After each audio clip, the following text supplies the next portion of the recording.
Hello, people. Welcome back to The Struggle, where we dive deep into the most effective ideas, stories, theories, and strategies for overcoming life's challenges.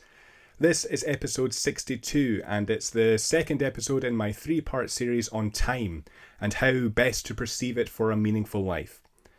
In the last episode, we discussed how we view the future, how to overcome fearing the future, and how to stop living within the blissful confines of an imagined future. This week, we're discussing the present and how to live within it. So, first, let's define it. Seems pretty obvious. The present is the here and now, but not so fast. There's more to it. When we start unpicking the present and how it differs from the future and the past, the present suddenly becomes a hell of a lot more profound.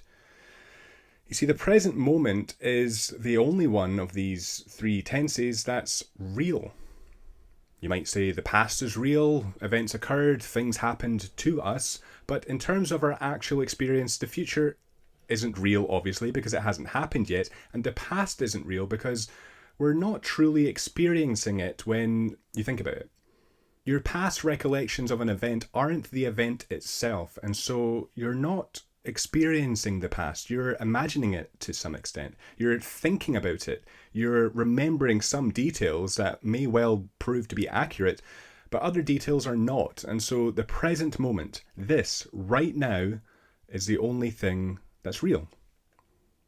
Everything you experience, have experienced, or will experience happens in the present. Every emotion is experienced in the present.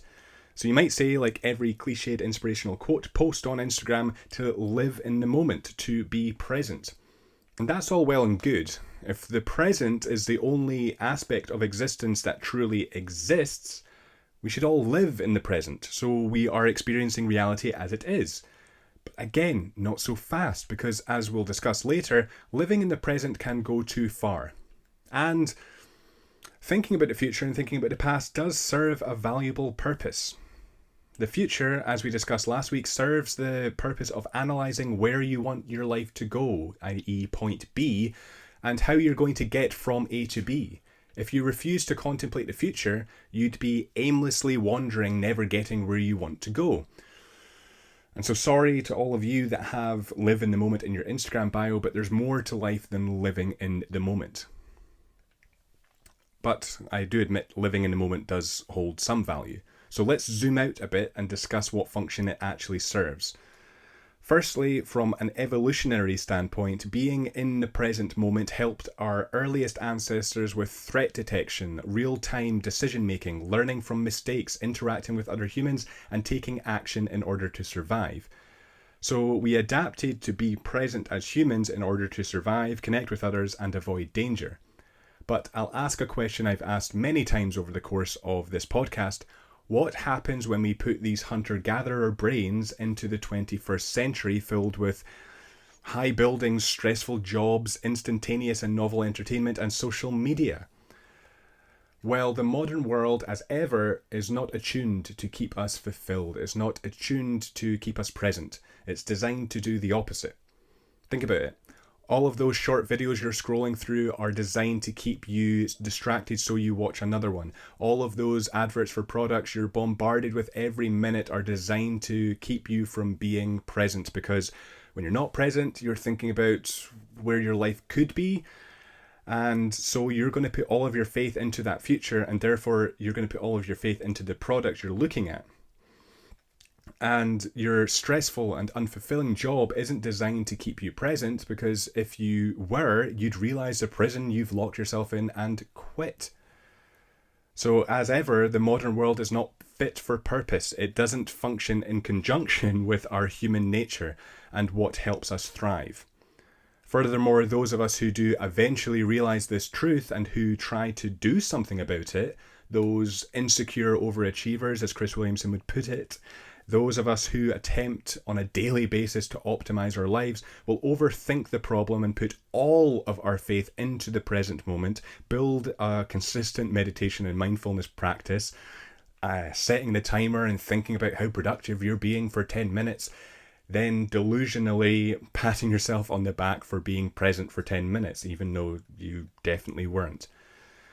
It's funny because the modern world that's built in opposition to helping humans be present has done a modern world kind of thing by spewing out a plethora of videos and content telling you to be present, telling you to do such and such a practice. In order to do that, the majority of practices will not help you be present because they overcomplicate the problem and they over-strategize the problem. The problem of not being present isn't necessarily something to strategize. And so we have come to two distinct problems pertaining to how we perceive the present. Problem one is, how can we be present within a world that's fighting to keep us distracted? And problem two is, how can we refrain from over-analyzing the present moment to such an extent that we distract ourselves from it? So what's the solution to problem one? How can we be more present in a distracting world? Well, the solution to this problem doesn't come from the present moment. When I said we are in danger of over-strategizing the present moment, that's true, but we can strategize in order to make being present more likely and our being present to be more effective. So this comes from strategizing your future. We need to prepare ourselves for being present. We need to make it very difficult to be distracted so that when we eventually find presence, there's less chance of something external yanking us away from it. So we're taking a leaf out of James Clear's literal book, Atomic Habits, in which he says the best way to make a habit stick is to make it easy, and the best way to stop an unwanted habit is to make it difficult. So we want to be more present and we want to make distraction difficult. So these are two aims with the same solutions. So start with listing all of your most distracting stimuli. What distracts you specifically? Is it social media, YouTube, pornography, video games, gambling, other people? List anything that unwittingly yanks you out of the present moment. Then make it harder for those things to distract you. Do you need to set daily time restrictions on apps? Do you need to be more intentional with your use of a certain behavior? Because there's nothing inherently wrong with social media, for instance, as long as it's intentional. If you set aside 10 minutes to scroll Instagram and then you're done, that's fine. It's when an hour goes by unintentionally. That's when it becomes a problem. Do you need to block certain websites? Do you need to carve out time in your day where you can be truly alone without people interrupting you? By eliminating or reducing the likelihood that you'll be distracted, you make being present easier and being distracted harder. Now, those are just some of the ways you can do this, so think about your situation specifically and implement ways to make presence easier to come by in your life and distraction harder to infiltrate your life. If you want some extended reading on this topic, Nir Eyal's book Indistractable is a great place to start. Now, problem two is trickier. So before we get to the solution, let's unpack why it's so hard to solve. How can we refrain from over-strategizing the present moment? How can we refrain from overthinking the present moment to such an extent that we distract ourselves from it? This problem was beautifully summarized in Oliver Burkeman's book 4,000 Weeks, in which he says, I remember once on a hike in the Yorkshire Dales being struck by the thought that I really ought to be having a more wonderful time than I was, at which point, of course, I ceased to have any kind of time at all. I was no longer present, but instead stuck in a loop of self-monitoring and self-evaluation, mentally scanning the horizon for whatever experience would count as sufficiently wonderful, then reprimanding myself for not yet having found it. So there's the problem. We are in danger of overthinking the present and then punishing ourselves for not being present. I think this is our attempt to make certain the uncertainty of the present moment. We humans don't like uncertainty, and we'd literally choose certain pain over uncertainty. A 2016 study showed that participants had more anxiety when there was a 50% chance they would receive an electric shock than when a shock was guaranteed. So yeah, we don't like uncertainty. And so the hypothesis I have is that we don't like the uncertainty of the present moment. And so we either distract ourselves from it, opting for the certainty of instant and constant novel entertainment, or we overthink the present moment so we don't experience the uncertainty of it. Think about how uncertain the present moment is. Any emotion could arise, any thought could arise, anything could happen. And so Berkman lambasting himself for not being present is painful, but it's certain. Whereas the experience of the hike in the Yorkshire Dales is uncertain. Even if it's likely he'll enjoy it, he'd rather the certainty of pain than the uncertainty of the present moment. And so we need a solution to this problem so we can refrain from overthinking the present moment to avoid its uncertainty. Now, I've thought and discussed some variant of this issue in therapy for a long time, and it's something I continually come back to because I'm wired to do. I'm wired to think logically about problems, i.e., here's the problem, so here's the solution, here's what I ought to do.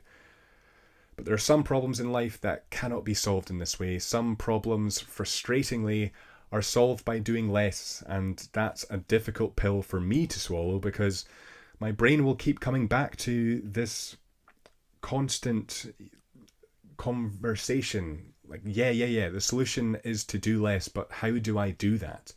Which is such a paradoxical way of thinking about doing less. How do I do less?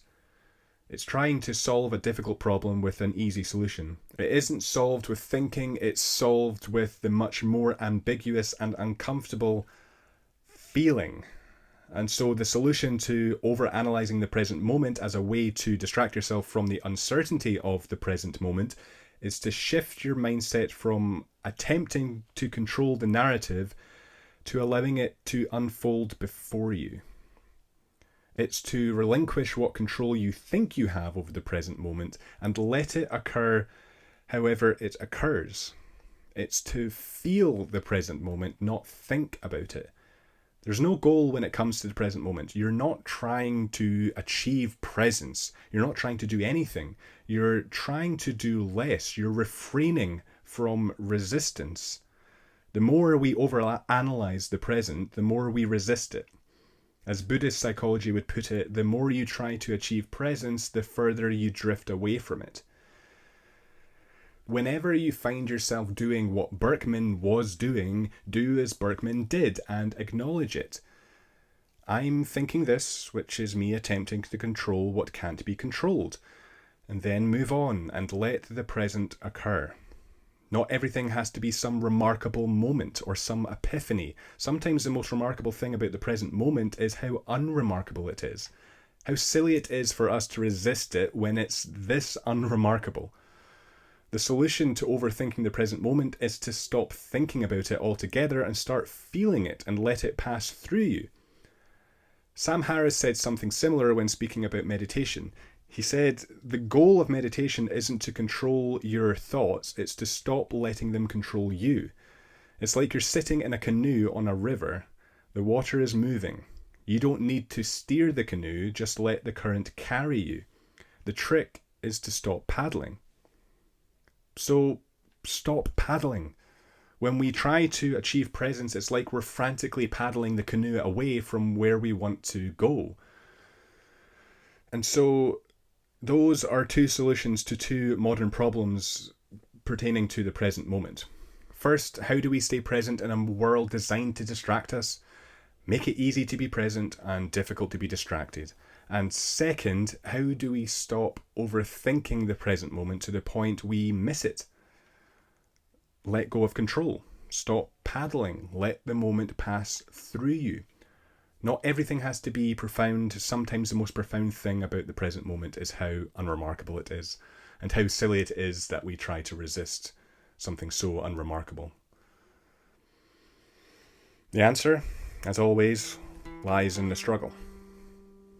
So keep on struggling.